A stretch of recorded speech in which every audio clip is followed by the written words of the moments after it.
ప్రస్తుత స్పీడ్ యుగంలో private corporate ఉద్యోగాలు చేసే వారి సంఖ్య పెరిగిపోయింది. బంధువులు స్నేహితుల ముందు వారి లక్షల జీతాలు గర్వంగా చెప్పుకున్నంత వరకు బాగానే ఉంటుంది. కానీ ఆ లక్షల్లో జీతాలు ఇచ్చే కంపెనీలు పెట్టే వర్క్ ప్రెజర్ సంబంధిత ఉద్యోగికే తెలుసు.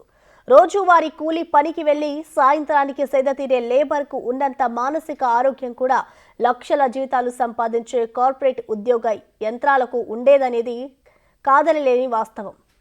లక్షల జీతాలు ఇచ్చే కంపెనీ కోసం శక్తికి మించిన పని భారాన్ని మోస్తూ మెంటల్ ఇల్నెస్ కు లోనై మానసిక రోగులుగా మారుతున్నారు కొందరు ఉద్యోగులు. ఈ క్రమంలోనే మానసిక ప్రశాంతత కోసం అత్యధిక శాతం మంది పబ్ కల్చర్ కు, ధూమపానం, మద్యపానంతో పాటు డ్రగ్స్ కు కూడా అలవాటవుతున్నారని పలు వార్తా కథనాలు తెలిపాయి. అలాగే మరికొందరు తీవ్ర ఒత్తిడికి లోనై ప్రాణాలు కోల్పోతున్నారు కూడా. తాజాగా పూణేలో జరిగిన ఉదాంతమే దీనికి నిదర్శనంగా నిలుస్తుంది.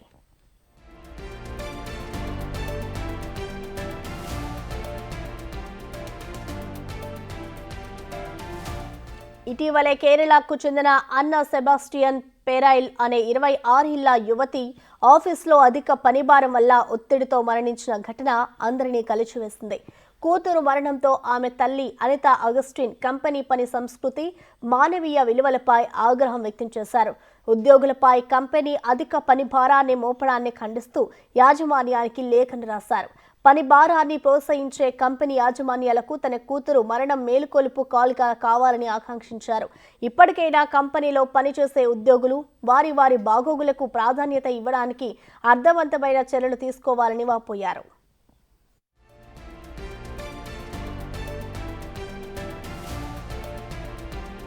అయితే తాజాగా ఈ ఘటనపై కేంద్ర కార్మిక మంత్రిత్వ శాఖ స్పందించింది.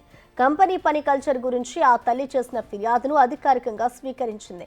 పెరైల్ మరణానికి దారితీసిన పరిస్థితులపై దర్యాప్తు చేయనున్నట్లు తెలిపింది. ఈ మేరకు కేంద్ర కార్మిక మంత్రిత్వ శాఖ ఎక్స్లో పోస్ట్ చేసింది.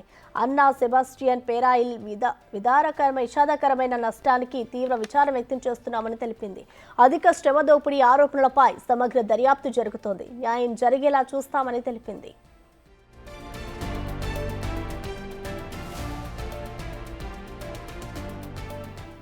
తన కూతురు పెరైల్ 2023లో సీఏ పరీక్షలను క్లియర్ చేసి మార్చి 2024లో ఈవై పూణే కంపెనీలో ఎగ్జిక్యూటివ్గా చేరిందని చనిపోయిన పెరైల్ తల్లి తెలిపింది.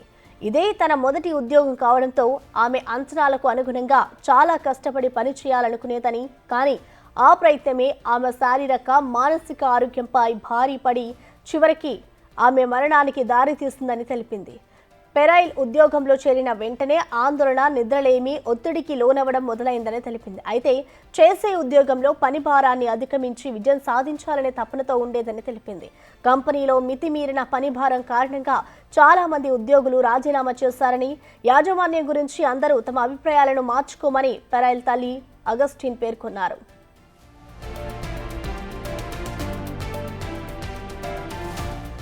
తన కూతురు వారాంతంలో కూడా అర్ధరాత్రి వరకు పనిచేసేదని కూడా ఆమె పేర్కొన్నారు.